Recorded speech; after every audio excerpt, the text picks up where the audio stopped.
Welcome to the Project Voice podcast with me, Peter Headley. Our aim with this podcast is to change attitudes to end the stigma associated with mental health and addictions by featuring and celebrating guests who'll share their lived experiences of struggle as well as recovery. Ending stigma around mental illness and addictions will remove barriers for people to feel accepted, seek the support they need to recover, be healthy and transform their life and the lives of those around them. We know that our collective impact is greater than our individual efforts to end stigma and change lives.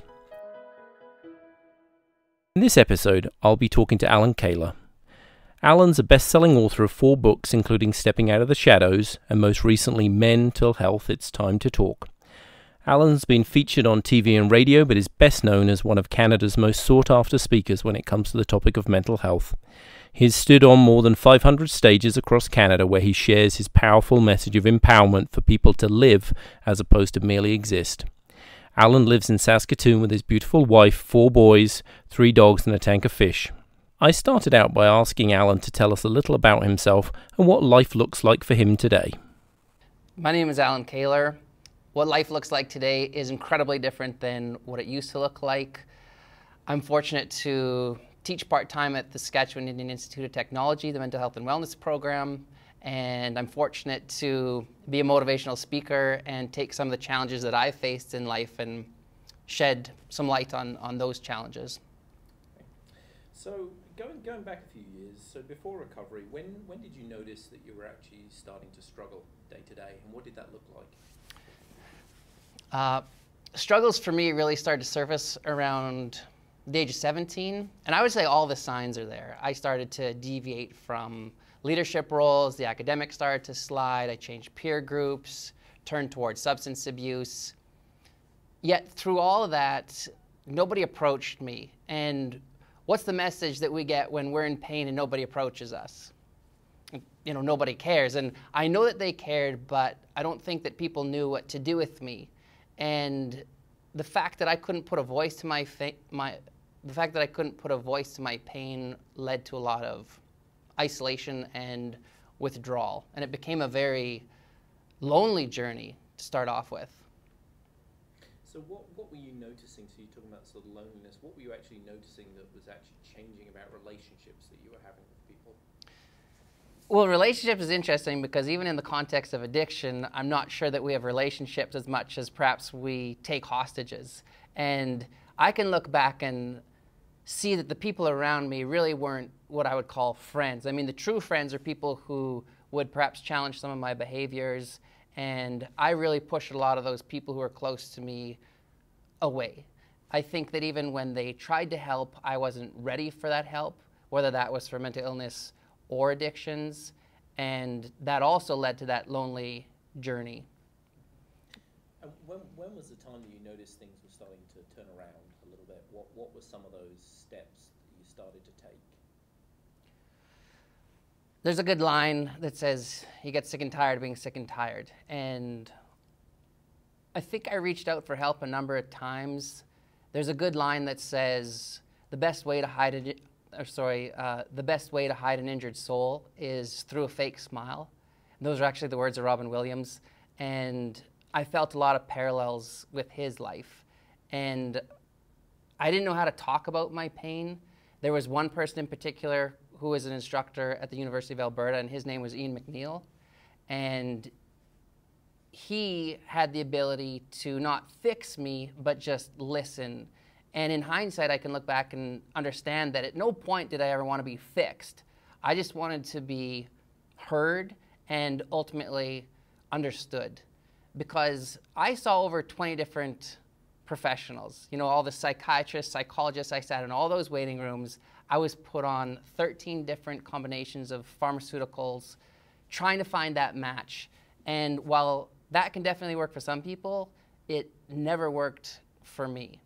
And in fact, I remember at one point sitting across from my GP, and she said, all right, Al, what kind of medical combination do you want to try next? You know, what kind of pills would you like to select? Because she didn't know, the team didn't know, I didn't know, and that route was very difficult for me.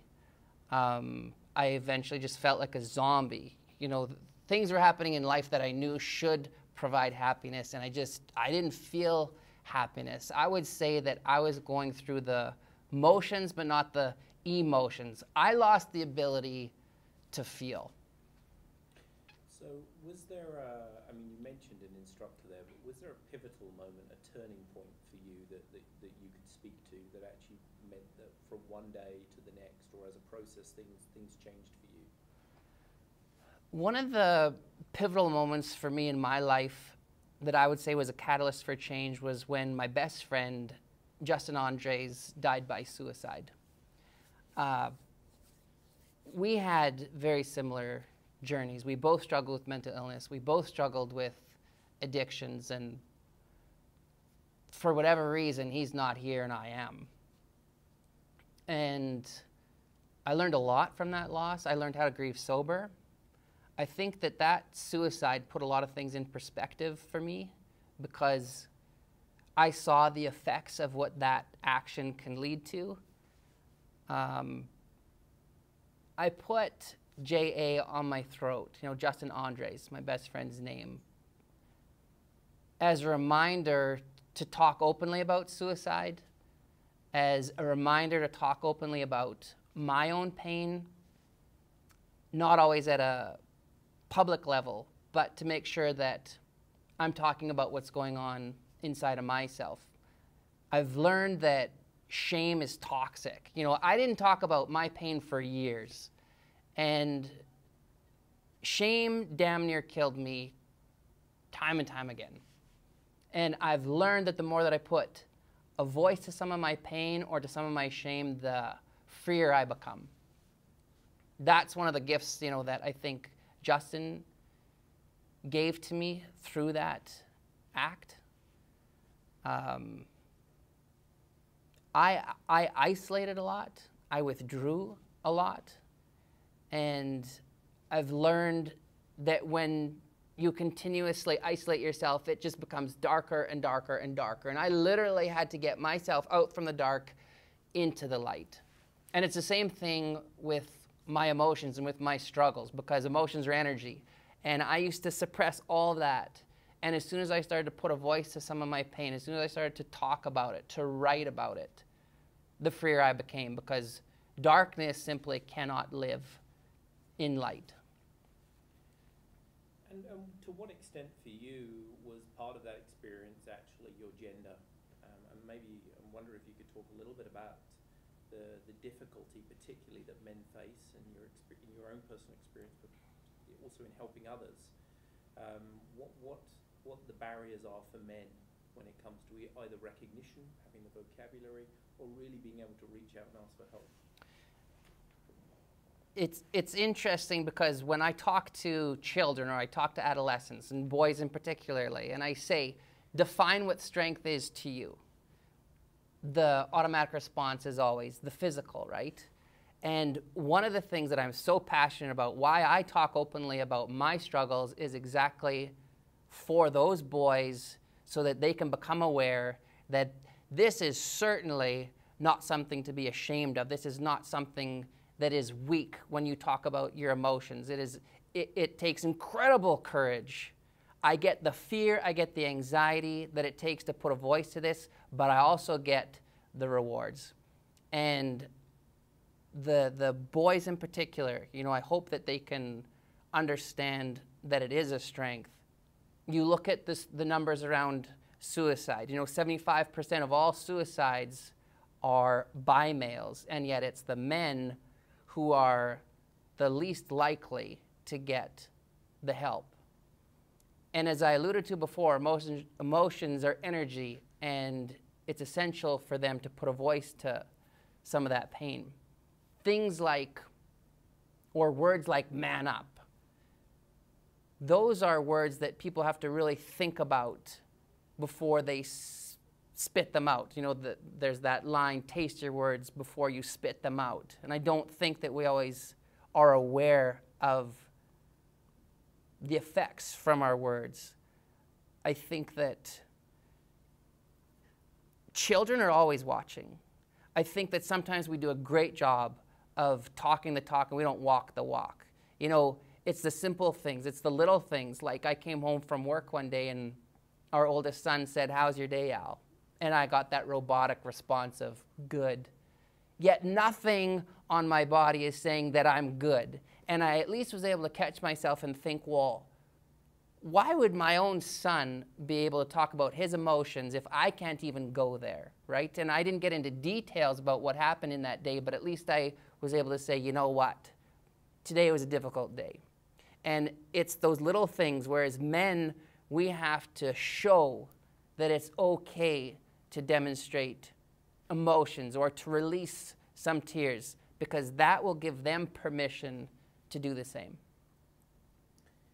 So, in terms of your own journey, from your own personal experiences to actually a caring role, or the role of a carer these days, what did your own experiences give you and shaped you into this new role and the need to speak out? Well, how has that informed your journey now to what you do today? I have a twisted sense of gratitude for the places that I've been. You know, I know where I was, I know where I am, and I know exactly where I want to go. I think that I have learned a lot of compassion. I find that so many people tend to lose themselves in the journey of others, that what happens is they miss out on the journey that they were supposed to lead in the first place. Call it enabling, or there's that great line that says, let go or be dragged.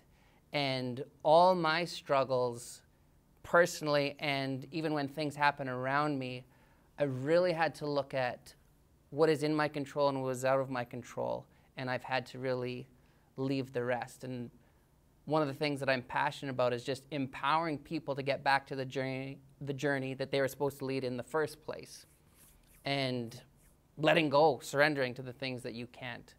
I remember, even for myself, and I see this with a lot of people, you know, the victim mentality. I was the victim for many years, the woe is me. And one of those turning points was also sitting across from an elder who I really respect. And he said, Al, you are not the only person who has struggled with mental illness, and you are not the only person who struggled with addictions. If you want something different, go get it, because this world owes you nothing. And I mean, I was mad. I was really mad. But there's truth in that statement. And I think that sometimes we have to understand that it is up to ourselves to create our own happiness. We have to put a voice to our needs, and then we have to act on them. So what are some of the negative things, even in your own experience, or seeing what people have said of others about mental health and addiction? What are some of those negative things that, or maybe it's the stereotyping in society that does harm? What are some of those things? Yeah, I think there's a lot of ignorance around both mental illness and addictions. Ignorance is not a bad thing, it's just a lack of information. I was actually sitting with a reporter recently, and I remember he leaned forward and he said, but Al, nothing about you looks like you've had those struggles. You look like you're in great health. And I thought, my gosh, we're so good at judging on what we see, and yet we often have no clue of what's going on. We all have a story, and I think often we are not willing to hear the story. We make judgments based solely on appearance. And that's how I walked through life for many years, with that beautiful smile that was hiding all that internal pain. And sometimes the labels have so much emphasis. I was hammered with so many labels from psychiatrists, and I hated it. Like, I hated each and every label because I felt as though that label was defining who I was. And over the years, I learned that a label does not define me. A label, rather, provides a starting point. And I was able to look into some of those labels, and I was able to relate to some of the characteristics under those labels. And I remember thinking, this actually feels kind of good. There is a reason for the way that I'm behaving or thinking. And sometimes in society, we put a lot of emphasis on the label, or it's the little things, like it's the schizophrenic, it's the addict. But remember, to put the person first. Like, it's the person who's struggling with addiction. It's the person who's struggling with schizophrenia. And even that simple piece can help with some of the, I don't know if power is the right word, but what that label can hold over someone. So I know this story. I'm going to ask you to share it about the time when it was a particular prof, as far as I remember, Yeah. actually really took the time with you, and a key question that he asked you about how you were doing, about how you were really doing. Mm-hmm. And I wonder if you could share that particular situation when someone actually really took the time and pressed you. Yeah, I think often people want to help those who are in pain, but they don't know how. And it was the professor, Ian McNeil, who took a little bit of a different approach. And what he did is he simply opened the door and he said, "Come to my office, Al, let's talk." And I had no idea why, but I remember taking a risk on that afternoon. And I walk up to the third floor, his office door is wide open, and I walked into his office, and there was a chair, and Ian said, "Have a seat, Al." So I sat down, and then he leaned forward and he said, "How are you doing today, Alan?" And that's different than the robotic, "How are you doing?" which to me is merely a greeting. But it's different. It changes when somebody uses the word today and adds your name. It becomes personal. But the kicker is that 7% of the way that we communicate is verbal.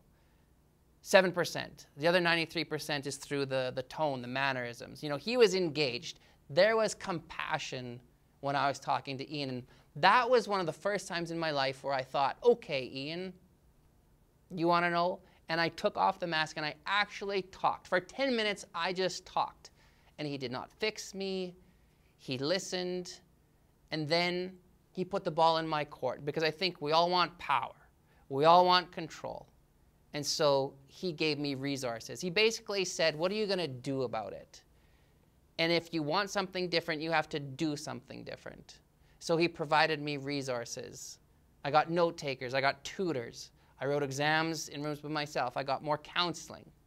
And for ego, for pride, that sucked. Like, that was really difficult for me to do. But that's the gift that Ian gave. He saw a man who was in pain. He took the time to listen, not fix, gave me the resources, and then he just continuously checked in. And the onus was on me the whole time. But that's the gift that Ian gave. That's great, thank you. What are the worst prejudices that you dealt with, or that you see others dealing with around mental health and addictions, particularly addictions, I guess? Well, I think one of the prejudices with addictions that I find, I mean, choice is such a delicate word. And I chose the first drink. You know, I chose to pick up cards. I did not choose to become an alcoholic or choose to become a compulsive gambler. And we are very good at judging in society, and we are very short to compassion. And in the context of addictions, I don't say 99. I think it's 100% of people who struggle with addictions are in pain. And the short and sweet is we lack the tools to manage that pain. So we grab at straws. We turn to self-injurious behaviors. We do what we can to numb that pain, to suppress it, and to keep it all inside. We're in pain, and unfortunately, often it's met with that judgment. That goes back to what I said before, the ignorance, you know, which is merely lack of information or education. The words like weak, you know, people who struggle with addictions are the strongest people I've ever met in my life, because they fight day in and out. They fight. And that's something too that I've learned. You know, we come into this world kicking and screaming. Somebody reaches out and chokes you. What do? You fight. And I think that sometimes we forget that we have this fighting spirit in us. And especially people who struggle with addictions and mental illness, that spirit is incredible and needs to be applauded, not judged. One of the things that impresses me most about you is that actually you're not ashamed. Yeah. And I just wonder if you might reflect upon that idea of maybe a transition in your life, but about this idea of being ashamed. Yeah, shame is so toxic, and that damn near killed me. I did not know how to talk about the pain, and I took a risk. I remember finally confiding in a few people, and I remember feeling the difference of when I was able to release some of that emotion and when it was not met with judgment, but rather compassion. And I remember feeling some of the relief. I continue to do it. If we do something that provides a reward, we're going to continue to do it.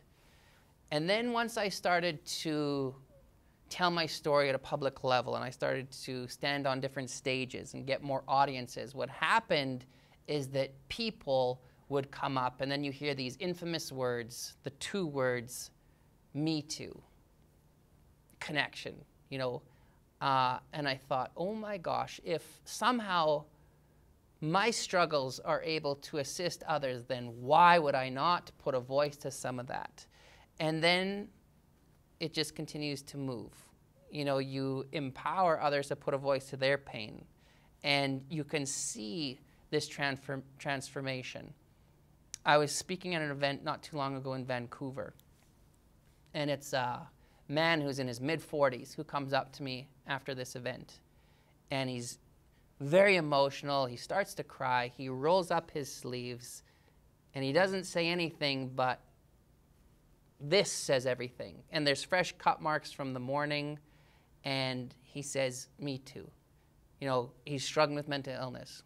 He's dealing with it through alcohol. He's become an alcoholic, but he said, today's day one. Today everything is going to be different. Today I'm going to put a voice to my pain. His wife didn't even know about his struggles. And I thought, man, I'll hop on a plane for 7 days, you know, if this is what can happen. And that's the power of our story. There is nothing more powerful or more sacred than our story. And as men in particular, if we can put some of that pain out there for the boys, for the youth, for the adults to see, then maybe it will give them that courage to do the same so that they can experience that freedom and that liberation. So I think you may have just answered this question, but I'll ask it anyway if there's a further thought. If there was one particular thing around mental health and addictions that you would tell people, what would that thing be, I guess, to eradicate some of the ignorance you've talked about?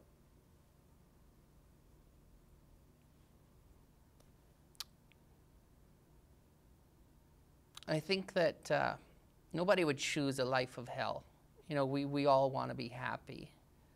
And I think that it's just to validate the fighting spirit that's in people. It's not the weakness. It's to turn that weakness into a strength. It's not to judge, it's to use compassion and to see the person who's in pain, to understand that we don't have to fix, but the reason that we have 2 ears and 1 mouth.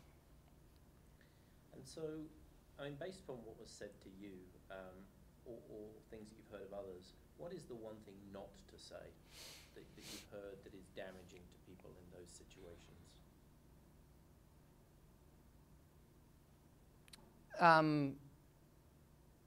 You know, I understood that the way that I thought was not congruent with how most people think. And there were times when I would hear the word crazy.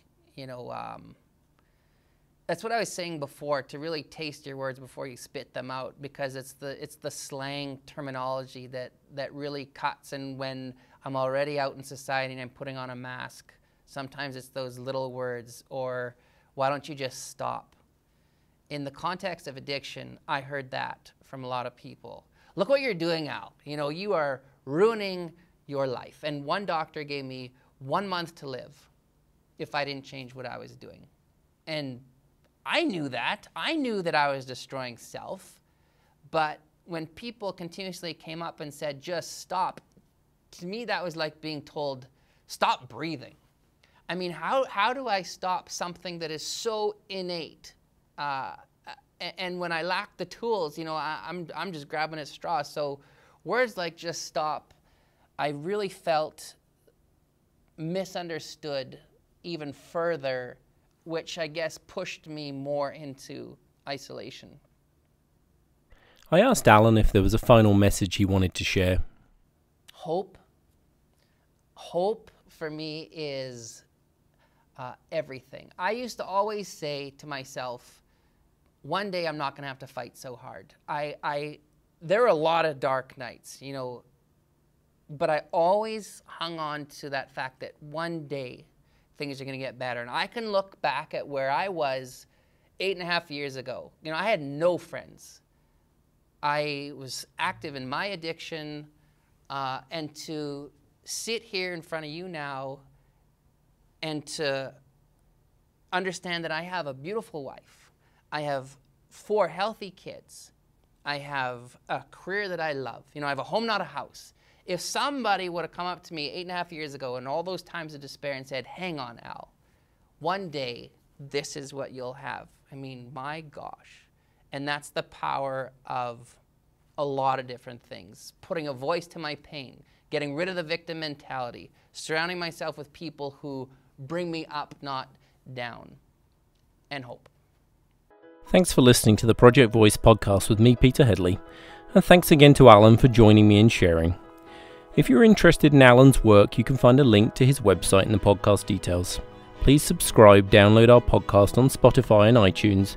You can also stream it through our website, breakthebarrier.ca, where you'll find lots of other great content.